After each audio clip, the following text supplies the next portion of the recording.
আজকে আমার কিচেনের রেসিপি বেঙ্গলি স্টাইলে ডিম বোনা। খেতে অসম্ভব মজাদার ছিল। হ্যালো এভরিওয়ান, আসসালামু আলাইকুম।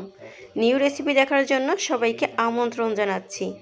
আশা করছি বরাবর মতো আজকের রেসিপিটি আপনাদের কাছে খুব ভালো লাগবে।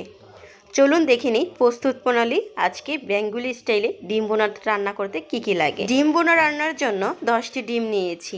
হলুদ, স্বাদমতো লবণ দিয়ে ডিমগুলো সিদ্ধ করে নিয়েছি। খোসাটা ছুলে নিয়েছি। 2 কাপের মতো পেঁয়াজ কুচি করে কেটে নিয়েছি।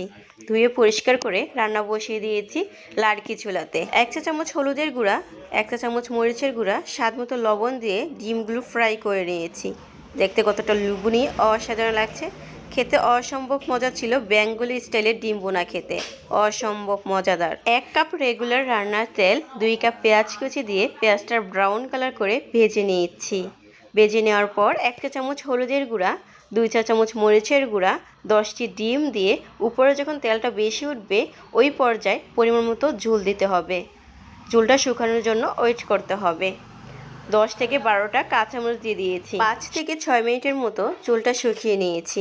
শুকিয়ে নেওয়ার পর ভাজা জিরার গুঁড়া, গরম মশলার গুঁড়া 1/2 চা চামচ দিয়ে দিয়েছি। চুলটা শুকিয়ে যখন তেলটা উপর বেশি উঠবে ওই পর্যায়ে চুলা থেকে নামিয়ে নেওয়ার পর আপনাদের সাথে আবারও পরিবেশন করে দেখাচ্ছি কতটা লোভনীয় হয়েছে।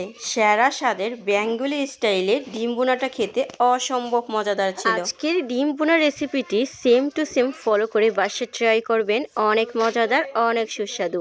আমার রেসিপিটি ভালো লাগলে অবশ্যই লাইক, কমেন্ট, শেয়ার দিয়ে পাশে থাকবেন। আল্লাহ হাফেজ।